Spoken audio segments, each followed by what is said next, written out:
Erilaisten hoitojen myötä huomaan käyväni läpi ristiriitaisia tunteita. Olen vuosia sitten päättänyt, että aion vanheta luonnollisesti, mutta jokin minussa haikailee ikuista nuoruutta, ja tuo ajatus ei jätä minua rauhaan. Olen tullut siihen tulokseen, että en halua lähteä Koreasta kokematta, mitä botoksi ja täyteainehoidot voisivat ulkonäölleni tehdä. Menen LV Plastic Surgery sairaalaan, jossa yksi Korean parhaista plastiikkakirurgeista hoitaa minua. No niin, täällä on aika monen menu. Mitä sä haluat ottaa? Mitä laitetaan? Mitä laitetaan? No siis tässä olisi vaihtoehtona tehdä tällainen silmät, nenää, rasvansiirto, facelift. Laitetaanko koko setti? Otan yhden jokaista. Ei ole enää tunnistettavissa palomaatikalla passikuvasta, niin jää sit tulliin. I need to look 23. I'm 31. It's possible here. It's possible? With Dr. We're Seo, gonna be best friends. anything is possible. I know that. Yes. Okay, anything is possible. I'm 53. I would like to look 30. 30. Let's try. Yes.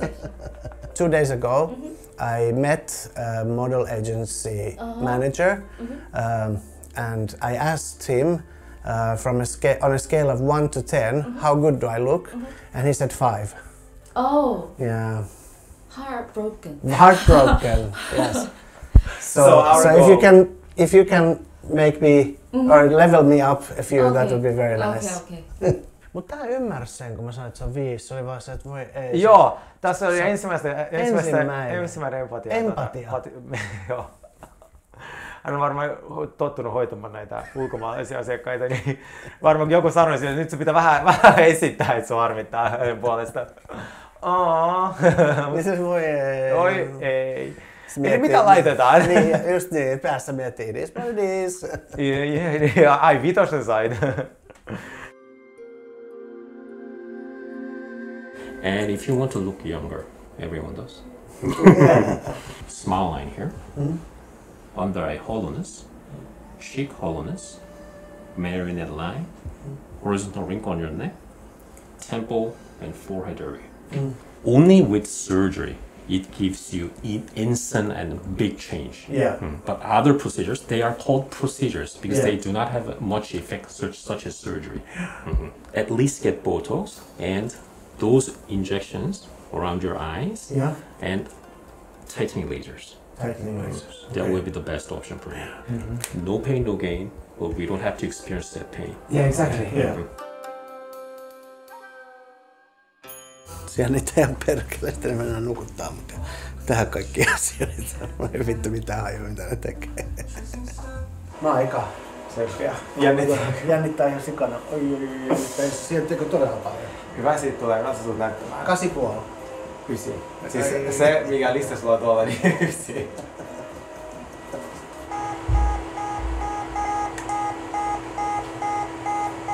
Your heart rate is beating too fast.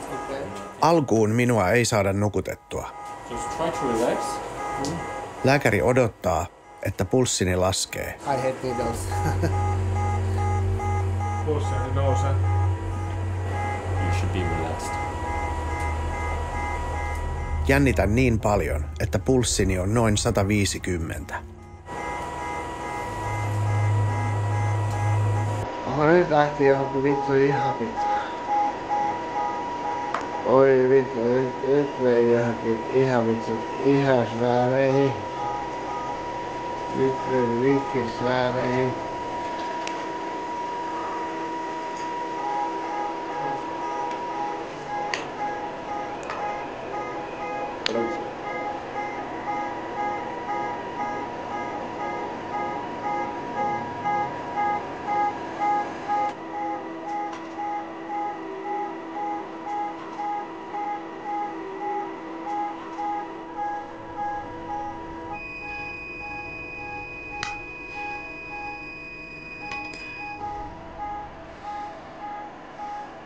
Tämä toimenpide eroaa edellisestä merkittävästi.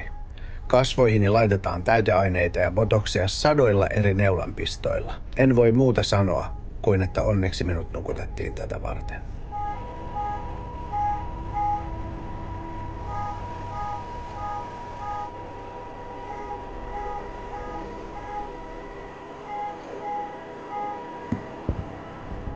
Viereisessä huoneessa Sergeille tehdään vastaava toimenpide.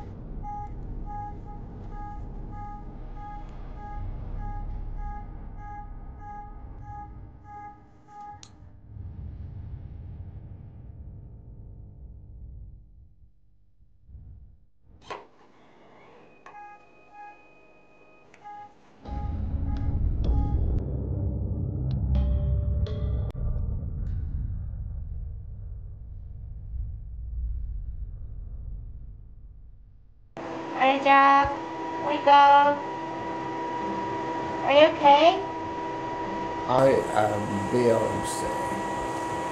Okay. Let's Are sit you up, please.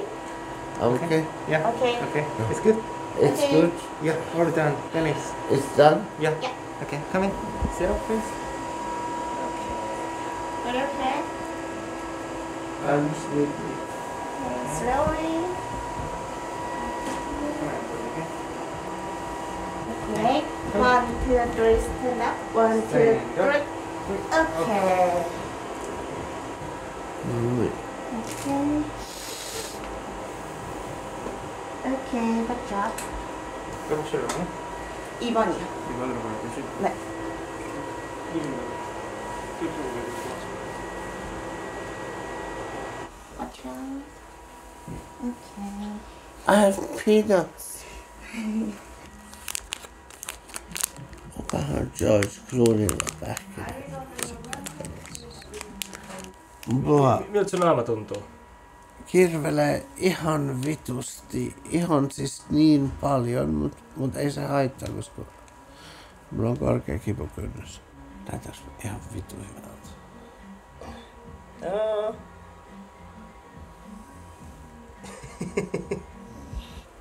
Vittu mä näytän hyvältä. Siis mitä vittua, onks sulla fillereitä täällä? Tai jotain tommosia jotain? Mut hävis noin uurteet. Tai se mun naama on niin tullut. Laitoiko se paljon piikkejä mun naamaan? Ihan vitusti. Ai laittoi. Tuli hyvää kontsaa. Tuli hyvä kontsa. Paljon mun osuus kesti. Ehkä 1,5 tuntia. 1,5. Mä en pysty sanoin kuvailee, kuinka paljon tää vittu sattuu ja kirvelee. Mä menen niin vittu takas siihen mallitoimistoon. Mä sanoin sille jäbälle, että fuck your vitonen vittu, mä oon 9.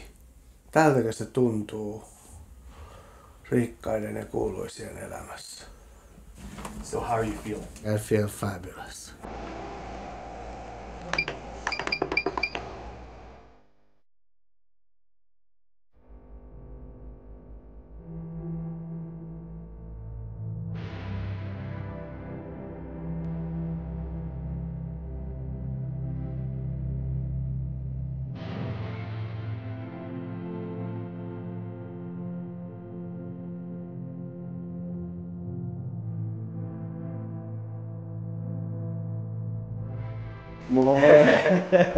Jäit asumaan sinne kapseliin? Mikä ollaan? Eikö tuo ihan sairas? Joo. Ihanaa. Oli se kyllä aika raju matka. Mutta hyvä, selvisit ja jännitti varmasti tosi paljon. Jännitti tosi paljon. Is it a taboo here in Korea, and does it put any pressure on, for example, teenagers? I don't think there's any taboo there. Everybody just wants to look like celebrities. How common is that? Parents usually give presents after graduating high school. But nowadays, even with people younger than high school, like middle school, those kind of students, they just get cosmetic surgeries. It's very common. What kind of surgery do they have? Usually with the younger people, it's usually double fold eye surgery or like nasal augmenting surgeries. In a relationship or even inside a family, the parents might tell the kid that it would be your benefit to have this surgery. It is very common to talk about how they appear. Yeah. What's my future going to look like? Your skin will be tightened and thickened. That's the procedures you got today. Like Korean society, well-groomed, delicate look is also associated with success. Yes. in Korea, success and confidence. So more and more people will seek for like skin procedures to show their confidence and their success, I believe.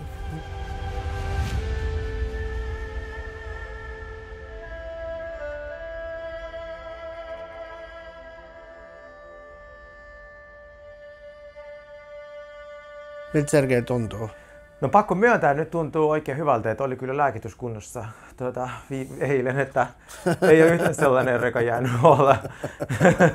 Se nukutus teki kyllä hyvää. Joo, miten sulla? Tosi hyvää. Siis se on ihana se hetki, kun simahtaa, kun ei edes tajua, miten simahtaa. Sitten vaan herää ihan pöllyssä ja sitten on kaunis. Niinpä.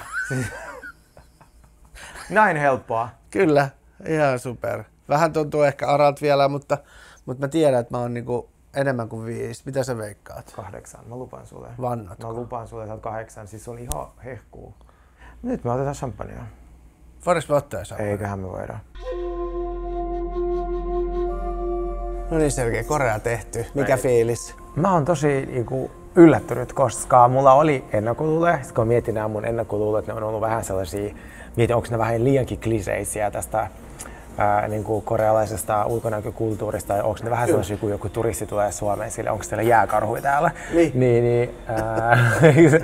Ja sitten mä täysin, että ei, nämä kaikki piti paikkaansa, mitä me haastateltiin ihmisiä, juteltiin kaduilla, ja kyllä täällä vaan ne läheiset on, ja koko tämä yhteiskunta on jotenkin pyörii tämän niin kuin kauneudun ja esteettisen asioiden ympärillä. Ja sitten myös se, että se ei ole huono asia. Se ei ole huono asia. Se ei ole semmoinen, että hei, että koska sitten taas meillä päin, niin se on silleen, että joko sä keskityt elämään tai sitten keskityt pinnallisiin asioihin. Että niin kuin näin. Tällä ne on osannut yhdistää kaiken. Ja mä täysin niin, että se on vaan kulttuuriero. Se on vaan, ne on niin paljon meitä edellä, että se on täällä normaalia. Mulle jäi sama fiilis ihan siitä, että se on niin vaan ajan kysymys, että milloin noita asioita tapahtuu. Koska periaatteessa se, että no mä en näe niin hyvin, no pitäisikö saada grillit? Niin, siis silleen niin periaatteessa ihan sama.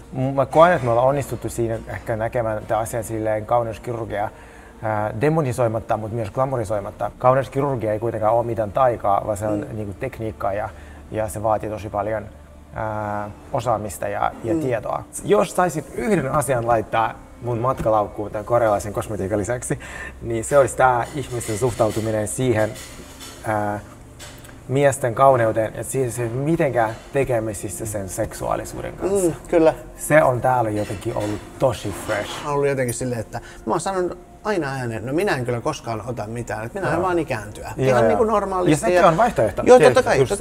Mutta sitten on silleen, että hei, mä kokeilen. Ja musta on mahtava. Ihan se supermahtava. Kaikki on sallittua, ei sen tarvitse tehdä yhtään mitään, siltä se ei tunnu. Mutta sitten, että kunhan ei tuomitse tai antaa ehkä tilaan myös niille ihmisille, jotka tekee jotain. Totta kai. Toiset tuunaa autoja ja toiset naamaa. Kyllä. Kaikki ymmärtää, että tämä on tosi kivuliasta, tämä on tosi kallista. Ja me nähtiin sen, me koitin se. Mä en ole ikinä nähnyt sua noin peloissaan kuin tossa, kun mentiin noihin toimenpiteisiin, kun sun sydän vaan hakkaa joten varmaan 400. Sitten mitä tossa? Että onks tää niinku tavallaan se pelottavin? Mut sit mä taas olisin niissä kaikissa faveloissa ja noissa ihan niinku kuset-housuissa. Että jokaisella on se oma tällainen osaamisalue ja sä oot tosi avoin ja se on ollut mulle niinku ihan se suuri kunnia käydä tää matka sun kanssa. Samoin, mä oon ikuisesti kiitollinen, että sä otit mut tälle matkalle. Mä opin ihan kokonaisen uuden maailman sun takia, niin kiitos siitä. Kiitos sinun, sä oot ihana. Ensi kerralla sitten Turkki. Sä jäät koukkuun. Mä varmaan jään koukkuun. Joo.